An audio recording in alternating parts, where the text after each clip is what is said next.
Hello student, आप सभी का हैप्पी बायोलॉजी क्लास में स्वागत है। तो स्टूडेंट, आज का जो वीडियो है वो NEET student, BSc student and MSc student, उसके साथ साथ जितने भी अदर जो कॉम्पिटिटिव एग्जाम होते हैं, प्रतियोगी परीक्षा होता है, वो सभी के लिए ये वीडियो बेनिफिशियल ही यूजफुल है। उसके साथ साथ अभी हाल ही में प्रैक्टिकल एग्जाम होने वाले हैं बीएससी फाइनल ईयर के।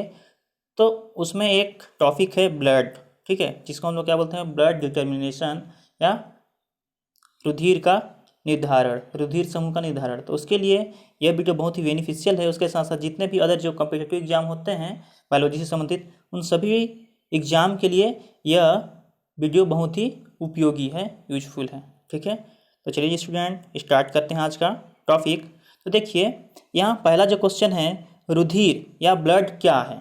ठीक है, तो ब्लड क्या होता है, रुधिर क्या होता है। रुधिर एक तरल संयोजी उत्तक होता है। ठीक है, क्या होता है, जो ब्लड होता है कनेक्टिव टिश्यू होता है। क्या होता है, एक प्रकार का कनेक्टिव टिश्यू होता है। तो ऐसे क्वेश्चन आ सकते हैं वाइबा में, आपसे जो एक्सटर्नल आएंगे वो कर सकते हैं। दूसरा क्वेश्चन क्या है, देखिए, रक्त समूह या ब्लड ग्रुप कितने प्रकार के होते हैं। तो आप लोग का जवाब क्या होगा, आंसर, जो ब्लड ग्रुप होते हैं 4 टाइप के होते हैं। कितने टाइप के होते हैं, 4 टाइप के होते हैं। पहला क्या है, ए, दूसरा बी, तीसरा ए बी, और जो 4th नंबर है वो क्या है, ओ। तो 4 टाइप के क्या होते हैं, ब्लड ग्रुप्स होते हैं। ठीक है, उसके बाद देखिए थर्ड क्वेश्चन क्या है, रुधिर में एंटीजन या हिंदी में जिसको हम लोग क्या बोलते हैं, प्रतिजन कितने प्रकार के होते हैं। तो जो एंटीजन होते हैं कितने टाइप के होते हैं ब्लड में, जिसको हम लोग सीरम भी बोलते हैं। तो ये जो एंटीजन होते हैं या प्रतिजन होते हैं वो 2 टाइप के होते हैं। पहला है एंटीजन ए सीरम, और दूसरा क्या है, एंटीजन बी सीरम। हम लोग एंटीजन को एंटी ए सीरम के नाम से भी जानते हैं और एंटी बी सीरम के नाम से भी पुकार सकते हैं। ओके स्टूडेंट, फिर देखिए जो 4th क्वेश्चन है वो है आरएच फैक्टर या कारक क्या है। आरएच कारक या आरएच फैक्टर क्या है, ऐसा क्वेश्चन आपसे एक्सटर्नल पूछ सकता है या एग्जाम में भी आ सकता है। ठीक है, देखिए आंसर इसका, एक आरएच फैक्टर एक प्रकार का एंटीजन होता है। क्या होता है, एक प्रकार का एंटीजन होता है जो ब्लड में, ठीक है, जो ब्लड में ब्लड ग्रुप की पॉजिटिव और नेगेटिव को बताता है कि ब्लड ग्रुप पॉजिटिव होगा या नेगेटिव होगा। उसको क्या, कौन बताता है, ब्लड में जो आरएच फैक्टर होते हैं उसको वो प्रदर्शित करता है या बताता है। कौन, जो आरएच फैक्टर होते हैं वो। ठीक है, और जो आरएच फैक्टर है, ठीक है, उसको सबसे पहले ऐसे भी क्वेश्चन पूछा जा सकता है कि जो आरएच फैक्टर थे सबसे पहले किस जंतु में खोजा गया था। तो आप लोग को पता ही होगा कि जो आरएच फैक्टर है उसको सबसे पहले रीसस, ठीक है, मकाका रीसस नाम का एक बंदर था, उसमें खोजा गया था। ठीक है, फिर आगे देखिए 5th क्वेश्चन, रुधिर में, ठीक है, एंटीबॉडी कितने प्रकार का होता है। तो जो ब्लड होते हैं उसमें जो एंटीबॉडी होते हैं या जिसको हम लोग प्रतिरक्षी बोलते हैं हिंदी में, कितने टाइप के होते हैं। तो आप लोग का आंसर क्या होगा, जो एंटीबॉडी होते हैं ब्लड में 2 टाइप के होते हैं। ठीक है, एंटी ए या एंटीबॉडी ए और एंटीबॉडी वी। ठीक है, फिर आगे देखिए जो आप लोग का 6th क्वेश्चन है। ठीक है, देखिए, रुधिर समूह या ब्लड ग्रुप की खोज किसने की, ऐसा भी आपसे क्वेश्चन पूछा जा सकता है। तो ब्लड ग्रुप की खोज किसने की थी, कार्ल लैंडस्टीनर। ठीक है, एक साइंटिस्ट थे जिनका नाम क्या था, कार्ल लैंडस्टीनर, जिन्होंने ब्लड ग्रुप की या रुधिर समूह की खोज की थी। फिर अगला क्वेश्चन देखिए, रुधिर समूह या ब्लड ग्रुप की खोज, सॉरी यहाँ पर आप लोग, यहाँ पर क्वेश्चन में क्या है कि ओ ब्लड ग्रुप की खोज। ठीक है, कौन सी, ओ ब्लड ग्रुप की खोज किसने की थी। तो जो ओ ब्लड ग्रुप है उसकी खोज अलग से 2 साइंटिस्ट थे जिनका नाम क्या था, डी कैस्टेलो और स्टर्ली। ठीक है, कौन, डी कैस्टेलो और स्टर्ली नामक साइंटिस्ट ने ओ ब्लड ग्रुप की खोज की थी। ठीक है स्टूडेंट, फिर आगे देखिए, आरएच फैक्टर की खोज किसने की थी। ठीक है, जो आरएच फैक्टर है, मैं पहले जैसे ऊपर बताया था कि आरएच फैक्टर, ठीक है, उसकी खोज किसने की थी। तो आरएच फैक्टर आप लोग जानते हैं कि एक प्रकार का एंटीजन होता है जिसकी खोज कार्ल लैंडस्टीनर एवं उसकी एक साथी थे जिनका नाम था वीनर। ठीक है, तो कार्ल लैंडस्टीनर एवं वीनर ने मेकाकस, ठीक है, मेकाकस रीसस बंदर के रक्त में किए। ठीक है, तो जो आरएच फैक्टर की खोज कार्ल लैंडस्टीनर और वीनर 2 साइंटिस्ट थे जिन्होंने मिलकर जो मेकाका रीसस बंदर, एक प्रजाति होता है बंदर का, ठीक है, जिसको हम लोग क्या बोलते हैं, मेकाकास रीसस बंदर, उसके ब्लड में उन्होंने आरएच फैक्टर की खोज की। ठीक है, फिर देखिए जो 9th क्वेश्चन है, किस रक्त समूह को सर्वदाता या जिसको हम लोग क्या बोलते हैं यूनिवर्सल डोनर रक्त समूह कहते हैं और क्यों? ऐसे भी आपसे क्वेश्चन पूछा जा सकता है। ठीक है, तो ओ रक्त समूह को मतलब ओ ब्लड ग्रुप को सर्वदाता रक्त समूह कहते हैं।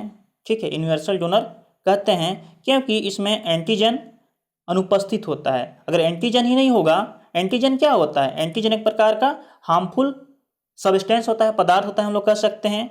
ठीक है, तो अगर हमारे बॉडी में क्या नहीं होगा, मतलब कोई भी जो व्यक्ति है जैसे ओ ब्लड ग्रुप है, ठीक है, उसमें क्या नहीं होता है? ओ ब्लड ग्रुप में क्या नहीं होता है? एंटीजन नहीं होता है। क्या नहीं होता है? एंटीजन नहीं होता। अगर एंटीजन नहीं होगा, हार्मफुल कोई सब्सटेंस नहीं होगा, तो कोई भी व्यक्ति को दे सकता है। ठीक है, तो यहाँ पर लिखा गया है एंटीजन इसमें अनुपस्थित होता है, इसलिए यह किसी भी रक्त समूह वाले व्यक्ति को दिया जा सकता है। इसीलिए इसको हम लोग क्या बोलते हैं? यूनिवर्सल डोनर या सर्वदाता ब्लड ग्रुप किसको बोलते हैं? ओ ब्लड ग्रुप को। ठीक है, उसके बाद देखिए 10th क्वेश्चन क्या है? सर्वग्राही, जिसको हम लोग क्या बोलते हैं? यूनिवर्सल रिसिपिएंट रक्त समूह कौन सा होता है और क्यों? मतलब ऐसा कौन सा ब्लड ग्रुप है जो सभी ब्लड ग्रुप को क्या कर सकता है? ग्रहण कर सकता है। तो ऐसा ब्लड ग्रुप कौन सा है? तो आप लोग का आंसर क्या होगा? AB blood group. ठीक है, AB ब्लड ग्रुप क्या होता है? सर्वग्राही रक्त समूह होता है, मतलब सबको ग्रहण कर सकता है। क्यों कर सकता है? उसका रीजन क्या है? तो देखिए इसका रीजन, क्योंकि इसमें एंटीबॉडी नहीं पाया जाता है। मतलब कोई भी हमारे देखो जो एंटीबॉडी होता है हमारे बॉडी को क्या करता है? प्रोटेक्शन प्रोवाइड करता है। क्या करता है? प्रोटेक्शन, मतलब सुरक्षा प्रदान करता है। तो अगर इसमें एंटीबॉडी ही नहीं पाया जाएगा वो ब्लड ग्रुप में, तो कोई भी बाहर से जो एंटीजन आएंगे या सब्सटेंस आएंगे उसके प्रति वो क्या नहीं करेगा? उसको रोकेगा ही नहीं, उसके प्रति एंटीबॉडी बनाएगा ही नहीं। ठीक है, इसमें एंटीबॉडी तो पाया ही नहीं जाता है, इसलिए क्या करते हैं? इसलिए वे किसी भी रक्त समूह वाले व्यक्ति के रक्त को क्या कर सकता है? ग्रहण कर सकता है। कौन? AB blood group. ठीक है, जो सर्वग्राही होता है, यूनिवर्सल डोनर होता है। ठीक है, सॉरी डोनर नहीं, रिसिपिएंट बोलेंगे। ठीक है, ग्राही बोलेंगे। फिर आगे देखिए 11th क्वेश्चन क्या है? जब दो विभिन्न रक्त समूह वाले रक्त को मिलाया जाता है, मतलब दो व्यक्ति जिनका मान लो एग्जाम्पल के लिए एक का ब्लड ग्रुप क्या है?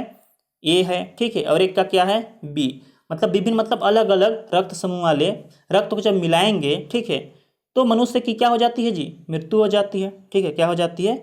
मृत्यु हो जाती है। क्यों? कारण बताइए। तो ऐसा क्वेश्चन भी पूछा जा सकता है, वाइवा में एक्सटर्नल पूछ सकते हैं। ठीक है, कि अलग अलग प्रकार के ब्लड ग्रुप को क्यों नहीं चढ़ाया जा सकता, या मिलाने से क्यों मनुष्य की मृत्यु हो जाती है? तो क्यों होता है ऐसा? तो देखिए उसका रीजन क्या है? क्योंकि भिन्न भिन्न रक्त समूह वाले व्यक्तियों के रक्त में क्या होता है? भिन्न भिन्न प्रकार का प्रोटीन पाया जाता है।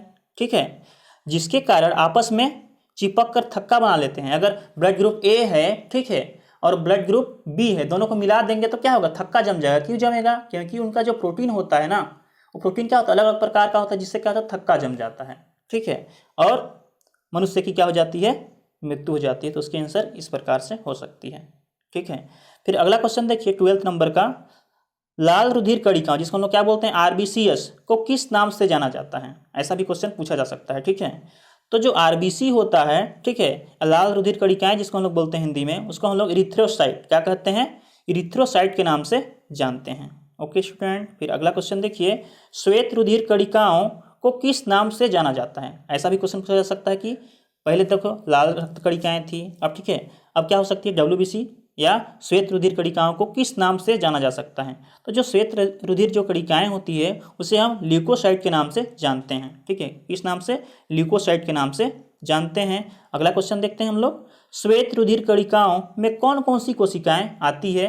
ठीक है, तो इसके अंतर्गत जो श्वेत रुधिर कणिकाएं, यहाँ पर WBC होना चाहिए था। ठीक है, देख लीजिएगा, थोड़ा सा मिस्टेक है यहाँ पर प्रिंटिंग में। ठीक है, तो श्वेत रुधिर कणिकाओं जिसको हम लोग क्या बोलते हैं? WBC में कौन कौन सी कोशिकाएं आती है? तो कौन कौन सी आती है? देखो, न्यूट्रोफिल्स, बेसोफिल्स, योसिनोफिल्स, लिम्फोसाइट, मोनोसाइट इत्यादि। ये जो सेल्स होते हैं वो किसके अंतर्गत आते हैं? तो WBC के अंतर्गत आते हैं, श्वेत रुधिर कणिकाओं के अंतर्गत आते हैं। ओके स्टूडेंट, फिर अगला क्वेश्चन देखिए, रक्त का pH मान। यहाँ देखिए रक्त का pH मान कितना होता है? ठीक है, तो जो ब्लड होते हैं उसका जो pH मान होता है कितना होता है? रक्त का pH मान 7.4 होता है, 7.4 होता है। ये क्वेश्चन जरूर पूछे जाते हैं। ठीक है, सभी एग्जाम में लगभग तो आप लोग को याद रखना है कि जो रक्त का pH मान होता है 7.4 होता है, 7.4 होता है। फिर अगला क्वेश्चन देखिए, रक्त में हीमोग्लोबिन किस कोशिका की सतह पर पाई जाती है?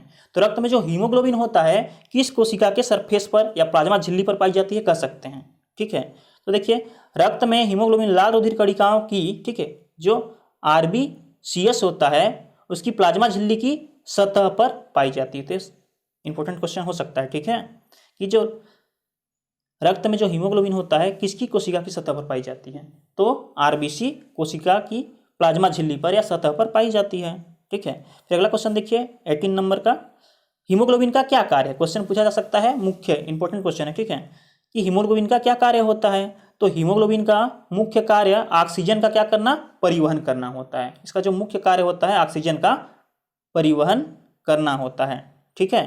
फिर अगला क्वेश्चन देखिए, रक्त के अंदर थक्का, मतलब रक्त शरीर के अंदर थक्का क्यों नहीं जमता, ऐसा भी क्वेश्चन पूछा जा सकता है, ठीक है। आपसे क्वेश्चन पूछा जा सकता है कि जो रक्त होता है, ब्लड होता है, हमारे शरीर के अंदर में क्यों थक्का नहीं जमता, क्लोट क्यों नहीं होता है, ठीक है। तो उसका आंसर क्या होगा, रक्त शरीर के अंदर थक्का इसलिए नहीं जमता क्योंकि रक्त में प्रतिस्कंदन एंटीकोगुलेंट, ठीक है, नामक हिपेरिन पाया जाता है। जो प्रतिस्कंदन होता है ब्लड में क्या पाया जाता है, हिपेरिन, जिसके कारण क्या होता है, हमारे शरीर में क्या होता है, रक्त का थक्का नहीं जमता, ठीक है। तो ये बहुत ही महत्वपूर्ण क्वेश्चन है। तो अगला क्वेश्चन देखिए, लास्ट क्वेश्चन है इस वीडियो का, ठीक है, शरीर के बाहर आते ही रक्त थक्का क्यों जम जाता है। जब शरीर से बाहर रक्त आता है, ब्लड, ठीक है, जैसे चोट लगता है तो क्या होता है, ब्लड हमारे शरीर से बाहर आता है तो थक्का क्यों नहीं जमता है, जबकि अंदर में नहीं जमता है। तो अंदर में हिपेरिन एक क्या होता है, आप लोग का एंटीकोगुलेंट होता है, प्रतिस्कंदन, जिसके कारण तो नहीं जमता, लेकिन जैसे ही बाहर आता है वो थक्का क्यों जमता है। तो उसका कारण क्या है, देखिए, शरीर के बाहर आते ही रक्त थक्का इसलिए जम जाता है क्योंकि शरीर के बाहर आते ही हिपेरिन ऑक्सीजन, ठीक है, ऑक्सीजन के संपर्क में आता है और नष्ट हो जाता है। अगर हिपेरिन ही नहीं रहेगा ब्लड में, अगर वो नष्ट हो गया तो क्या होगा, वही तो क्या करता था, थक्का जमने से रोकता था, अब वो तो नष्ट हो गया है, अब क्या होगा, ब्लड थक्का इसलिए जम जाता है, ठीक है स्टूडेंट। तो स्टूडेंट अगर आप मेरे चैनल पर नए हैं तो चैनल को सब्सक्राइब करें और बेल आइकन जो दिख रहा है उसको प्रेस करें, और बेल आइकन को प्रेस करने के बाद जो ऑल का नोटिफिकेशन बेल है उसको प्रेस करें, ठीक है। अगर आप लोगों को मेरा वीडियो पसंद आता है तो लाइक करें, ठीक है, और अपने दोस्तों को शेयर करें। मिलते हैं नेक्स्ट वीडियो में, ठीक है, थैंक यू।